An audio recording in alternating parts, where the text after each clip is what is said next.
Assalamualaikum warahmatullahi wabarakatuh. Saya Aulia Widyasita, NIM 03040220079, Program Studi Sejarah Peradaban Islam kelas D. Pada tugas UTS mata kuliah Sosiologi kali ini, saya akan membahas mengenai isu penistaan agama dan pengakuan Nabi oleh seorang Joseph Paul Zhang. Berikut videonya. Ya, pemirsa, Majelis Ulama Indonesia dan Pengurus Besar Nahdlatul Ulama mengecam keras pernyataan Joseph Paul Zhang yang mengaku sebagai Nabi ke-26 setelah Nabi Muhammad, dan video unggahannya tengah viral di media sosial. Ormas Islam tersebut mendesak pihak kepolisian segera bertindak dan menangkap Joseph yang kini berada di luar negeri agar tidak meresahkan umat. Masyarakat khususnya umat muslim baru-baru ini dihebohkan dengan pengakuan seorang pria yang mengaku sebagai nabi di media sosial YouTube. Dalam unggahan di akun pribadinya, sang nabi palsu yang diketahui bernama Joseph Paul Zhang diduga berada di Hong Kong. Tak hanya mengaku sebagai nabi ke-26, Joseph juga menghina Nabi Muhammad dengan kalimat yang tidak pantas serta meluapkan kebenciannya terhadap ajaran Islam. Menanggapi hal tersebut, Majelis Ulama Indonesia dan Pengurus Besar Nahdlatul Ulama mengecam keras ucapan yang dilontarkan Joseph. Menurutnya, narasi yang diucapkan Joseph telah menciderai hati umat Islam di Indonesia dan bahkan dunia.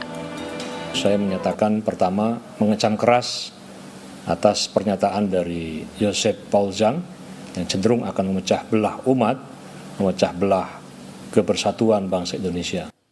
Saya mengajak umat Islam agar tenang, tidak terpancing dengan provokasi yang dilakukan oleh Joseph Paul Zhang.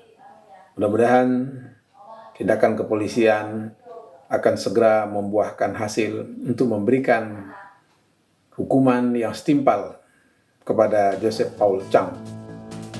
Sementara itu, Joseph Paul sendiri telah dilaporkan oleh Hussein Shahab ke Barreskrim Polri untuk mempertanggungjawabkan ucapannya.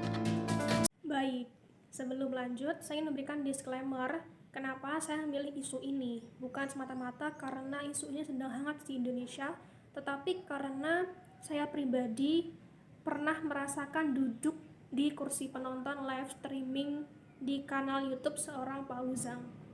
Pada waktu itu, saya masih ingat sekali Paul Zhang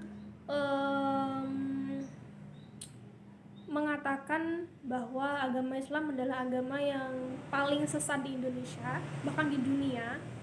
Agama Islam itu dia katakan sebagai agama yang paling tidak logis, paling tidak nalar, dan termasuk kitab dan juga Nabi Muhammad sebagai pembawanya. Makanya dia mengatakan bahwa dia adalah Nabi ke-26 pembawa kebenaran.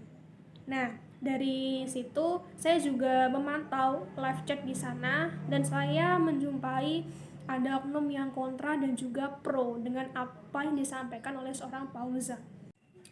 Nah, kelompok yang pro dengan Paul Zhang ini saya pikir adalah kelompok yang memang temannya seorang Paul Zhang atau mereka yang memang juga membenci agama Islam.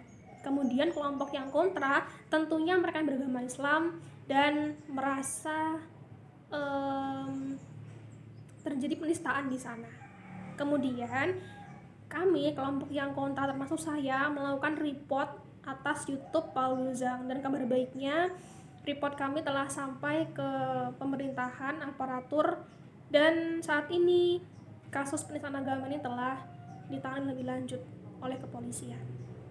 Nah, dari kasus tersebut saya teringat dengan teori Ibnu Khaldun. Dia mengatakan bahwa orang bisa bersatu melawan sekelompok manusia lainnya. Hal ini disebut dengan konsep asabiyah atau solidaritas sosial yang mirip dengan gagasan Emil Durkheim, yaitu kesadaran kolektif.